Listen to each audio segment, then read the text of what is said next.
Welcome to the Financial Freedom Podcast with your host, Lorna Poole, sharing the secrets to creating wealth, investing, and that all-important money mindset.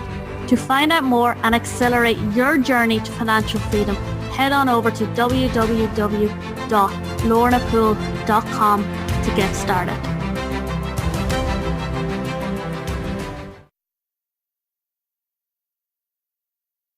Welcome, everybody. Welcome to the Financial Freedom Podcast. You want to grow your business, and the best way to do it is to leverage and structure your business. And my guest expert today, Dr. Ken Keis, is a global authority on behavior assessment strategy and processes, an expert in leadership, purpose, and wellness, and he is the author of 500 articles, 4 books, and dozens assessments.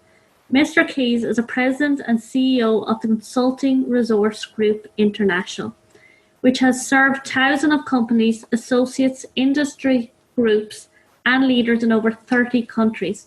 In the past 30 years, Ken has personally conducted more than 3,000 presentations, 10,000 hours of coaching and consulting. He's a highly sought after author, speaker, trainer, podcast host, and TV and media guest. His latest book, Why Aren't You More Like Me? Deliberating Leadership and the Quest for Purpose. Ken, great to have you here. Well, thanks, Lorna. It's great to be with you. Why do we need, why do experts talk about leverage? Why is it so important in our business? Well, it's interesting. A lot of us talk about it, but even ourselves, even though we talk about it in our business development for our associates and trusted advisors, without it, really, everybody's heard about time for money, right? Mm-hmm. So all I have is so much time, and when that time runs out, meaning, I can only coach for maybe 6 or 7 hours effectively a day, and even that's pushing it, then I can increase my price, but you will reach sort of a plateau. So how can we leverage? Well, this podcast that you're doing is leverage. I mean, how many people could listen to this podcast? Well, there's nearly no limit except for the population of the world who have access to the internet or online. So instead of one-on-one, now all of a sudden you have thousands or hundreds of thousands or millions or even billions.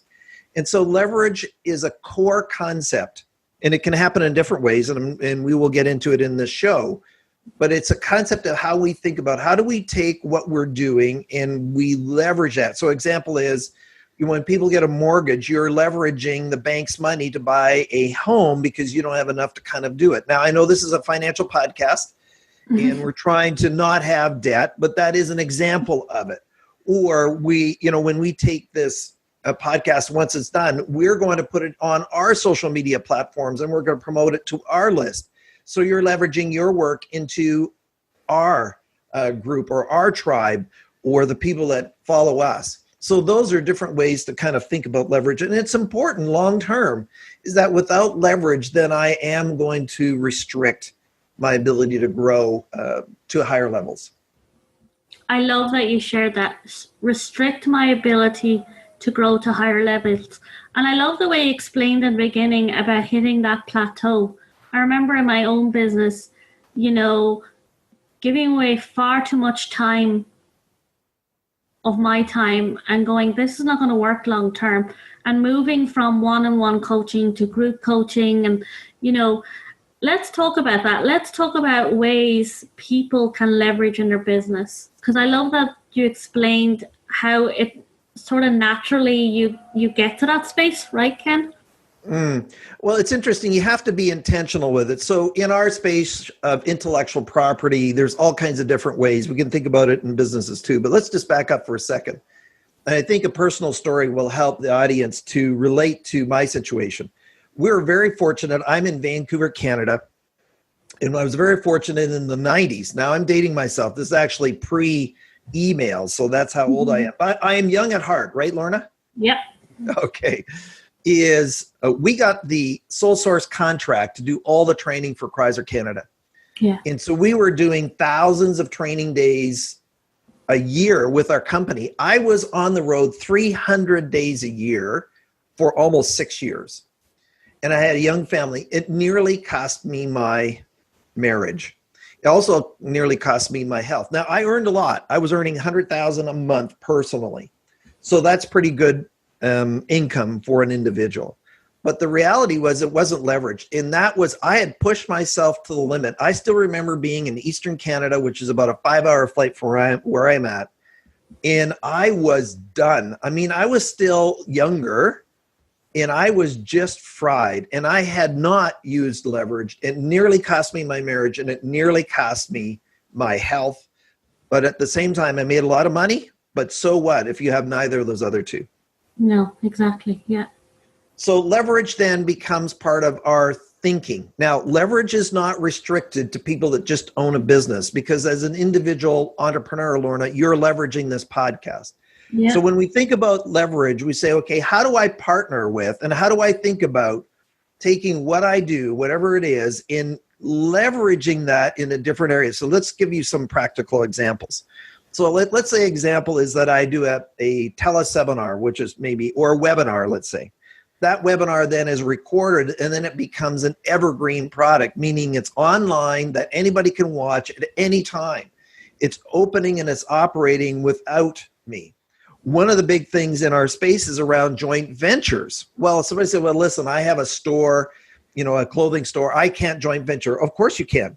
And how you can joint venture is, how can you go to other individuals that have tribes or people that could benefit from your offering in a partnership with that individual? So joint ventures are big. There's just not enough around the world to do it all on your own. There's just so many, there's some big players that can kind of take us out.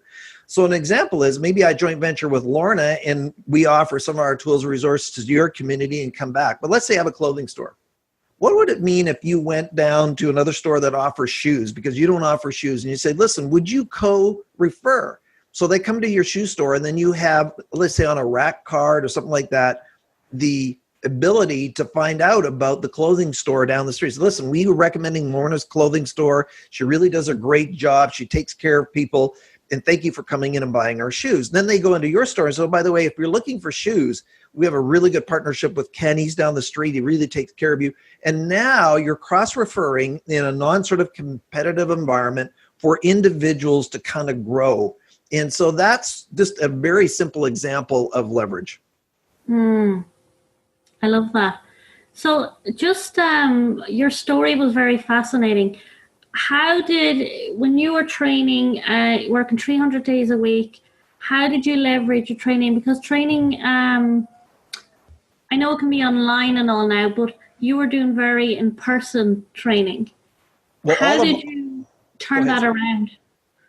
Well, we actually didn't back then. Even though we're thinking about it, we're talking about leverage. I admit, Lorna, I was addicted to the success. Now, yeah, what we did have is we did have 12 full-time trainers working for us. Yeah. So this was a multiple 7 figures contract that we were working with, and we were paying them to do it.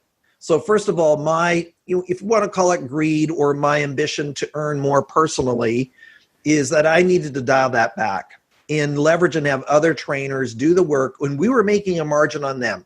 So how many of those could I have? I would be no limit. And so our company did very well because our costing, we just didn't have a lot of overhead except for we paid the trainers only when they worked.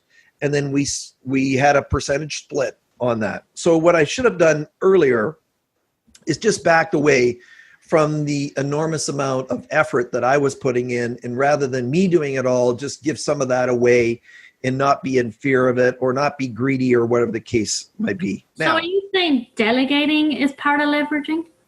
Absolutely. And if you think about, an employee as an entrepreneur or small business owner, is that we want to maybe do it all to save some money, but there's a point where that's not the best use of your gifts, talents, and abilities. I mean, one of the things that we teach as a company is around self-awareness, being conscious. What is it that you bring? What are your passions? What's your purpose? What are you called to do? And when I'm clear about that, one of the things we want to do is bring other individuals beside us who do what we need done better and quicker and faster than us, who have passion in that area.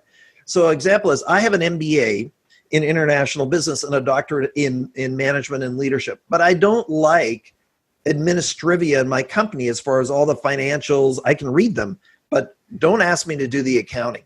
So I have a bookkeeper and an accountant That's not the best use of my gifts, talents, abilities. My best use is to be on a show with Lorna. And I'm fascinated by what life has done right now, Lorna. I have to mention this. Technology is allowing everybody who's listening to do leverage better, faster, quicker than we ever had before. In 1995 or 96, I commuted from the West Coast of North America to Detroit every week for a year because we didn't have email. So somebody said, what? Are you that old? No, just think about it. That's not that long ago, right? So we've come so fast. So here we are. We're doing a podcast. You're leveraging. You have a guest in Canada. You're in Ireland. Awesome. Isn't that doesn't that rock? To be able to do it. So now my encouragement to everybody is technology is allowing us to do all of this quicker, faster, and ever. There's really no, I won't use the word excuse, but there's no reason why leverage can't be part of anybody's model at any time as a concept. And so it's just embracing that and thinking about it and then working with experts like yourself or myself to be able to go to the next level in that space. Love it, because I think your ability to go to the next level, a lot of it comes down to putting your head in that space in the first place, to think bigger and think, oh, well, this is possible, or this could be possible. You know, maybe somebody starting off who's speaking in Canada and wants to go speak in America or Europe. You know, how can I make that a possibility? You know, I always feel that the answers come when your head kind of thinks, okay, well, how can I bring this business to the next level? Well, you're 100% correct, where I need to be open to the concept or idea. And as soon as you are, then some of those ideas, some of those relationships, some of those teachers will show up for you. So part of my mindset, so you asked the question some time ago about how did I shift it? Well, actually, 9/11 happened in North America.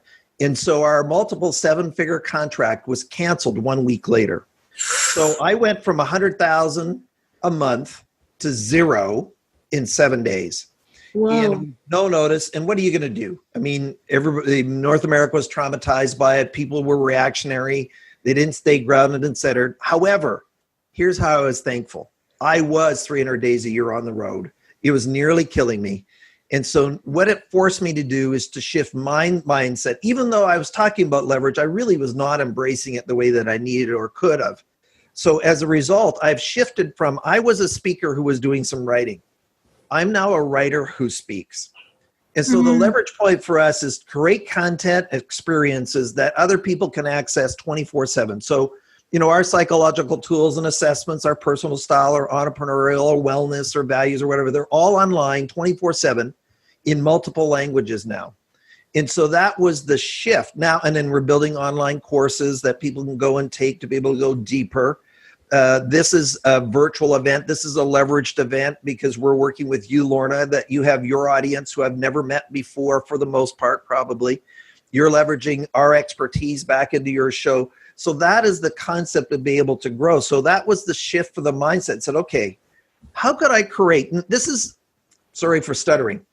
And I just get excited about this. Here's a benchmark. I didn't create this. This was other mentors of mine. What would it mean to every single person listening to this show that you had residual or passive income that was equal to or greater than your monthly obligations? What would that feel like for you? So Lorna, if you got up this morning and all your bills and every obligation, your mortgage, your car, your hydro, your heat, whatever it is, your food, all of that was covered by your leveraged relationships or your passive income for the next month, what would that do for you emotionally? I would feel freedom.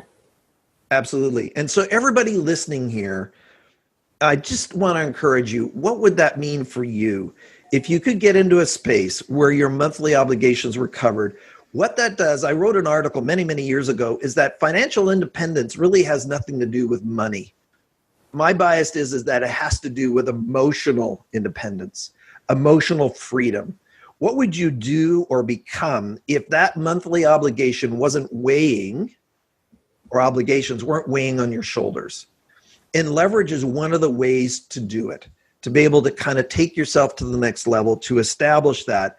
in whatever format they want to do. So let's say I have sort of a bricks and mortar company. What would it mean if you would think about contracts with other businesses that were subscription based or monthly based, meaning you had a contract over a year and month to month, and this is what you set up. Now, maybe you took a little bit less margin, but now you contract with Lorna that she's going to take $1,000 a month of your product or service on an ongoing basis as a retainer. Now, all of a sudden, that retainer, that's where coaches can come in or any kind of format. Now, all of a sudden, that retainer establishes this baseline. You know, when I used to do consulting in the auto industry, we used to call it, this is kind of an inside term, they said, covering the nut. Well, the nut is fixed expenses in a business. What does it mean if fixed may be variable as well? But how do I cover those fixed expenses every month and I don't have to worry about it? That just frees you emotionally for your imagination, what's possible. Innovation happens in that space versus just worried and constrained. One of my colleagues, Dr. Carolyn Leaf Lorna, she's a neuroscientist.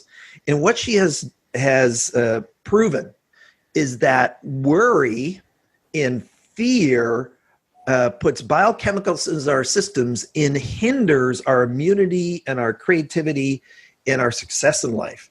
And so if we move away from that space into optimism and love, joy, peace, all of a sudden just even your fulfillment is going to be higher as a result of that. And you say, well, does leverage do that? Well, leverage is a piece of the solution that contributes to this for everybody listening. Absolutely. Because, you know, when I think of when things have really gone well for me and things have not, when you feel joy and all, you get these ideas just pop into your head. And, you know, one of my most breakthrough podcast was the very thing you were saying, Ken, about financial freedom is actually emotional freedom. And, you know, I never heard it described that way before. And Ken, when you share about, you know, my head was dreaming there when you were talking about leverage and, you know, what about covering your monthly obligations? And my head's just going, oh, I could do that. Oh, I could do this. Oh, why don't I do that? You know, and it's about freeing up your headspace to find the answer so you can implement it. Absolutely. And the other one is this, like anything else in life, none of this happens by accident. No. So it's putting your intentions, putting your focus and say, okay, step by step, what is it that I can do? What can I start with today? And then looking at that. And if you maybe you're unsure or uncertain, then find a mentor, find a coach, find somebody like Lorna or myself to be able to help you to think through what might be the possibilities, or look at and view other people who have been successful in your space to give you ideas as a thought starter, and then just go forward from that. So, I mean, all of us have to work on it. It's just, again, you have to provide value, by the way. Just because you ask the person down the street to be a partner, they need to see you as somebody that's going to add value. So you can't be a poor business person or poor customer service and expect to have partners running your way. What you want to do is bring the best value that you can. And then from there, you're also going to be attractive. You're also going to, people are going to notice the quality of work that you're doing. And as a result of that, they'll be coming to you over time. Yeah. It's about putting you out there. Yeah. And providing that quality that people actually want to partner with you. And another thing you said that made me think of something was, you know, the difference between the successful and unsuccessful is they just start, they just get going, and you can always build off that. Well, I love a lot of the work that Anthony Robbins has done, and he's been in this, been in this space for a long time. But he has, I'd say one of his most important things that he teaches is just take massive action. Just go out there and kick BUTT, right? So just get going out there and take massive action. Now, have a direction, be clear, don't be frantic, don't be chaotic. But if you take massive action, there's a thing called momentum. You see that in sports. I mean, you guys are great soccer fans in your area in Europe. So when you see momentum switch in a game, you see how the energy affects the team. So that massive action, it might be hard to get started, but even let's say it's a new year, and then you're trying to get fit after holidays, or you want to be better. Well, guess what? Taking action, thinking about working out isn't going to do it. But once you start working out, it gets a little bit easier. And then over time, and then you commit to those action points, and action begets action. And I'm not saying it's easy necessarily to start or to jump off the cliff to get going, but once you're off and you're flying, then away you go.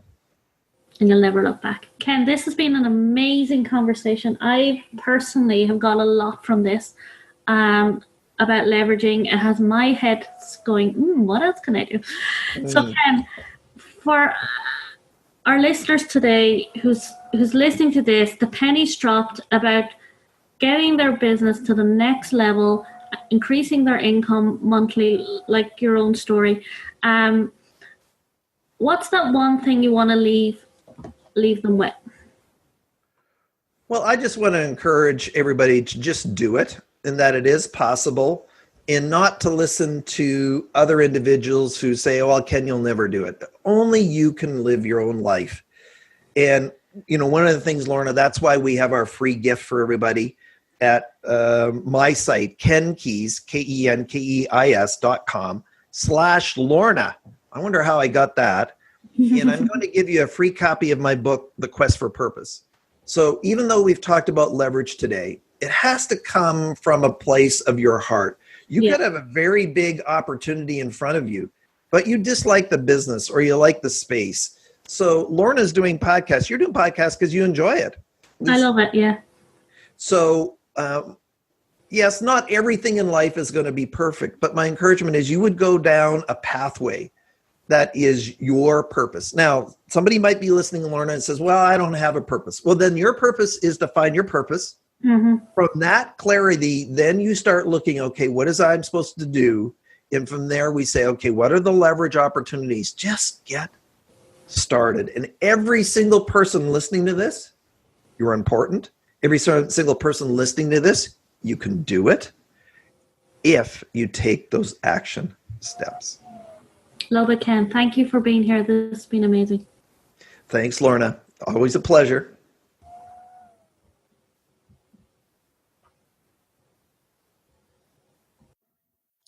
Hey everyone, remember to join us in the Private Financial Freedom Podcast Facebook group with me, your host, Lorna Poole.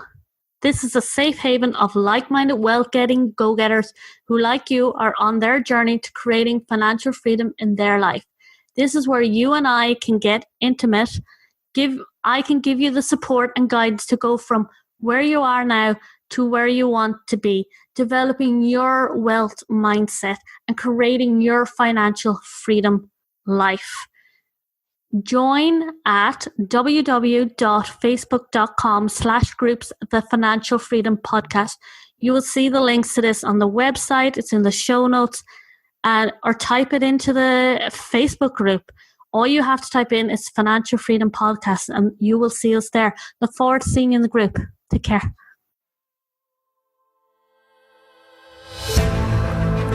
Thank you for joining us on the Financial Freedom Podcast to creating wealth, investing, and developing your money mindset. To get started today on your journey, head on over to www.lornapoole.com and grab your free course, 5 Steps to Breaking Free from Your Poverty Mindset and Accelerating Your Journey to Financial Freedom. See you there.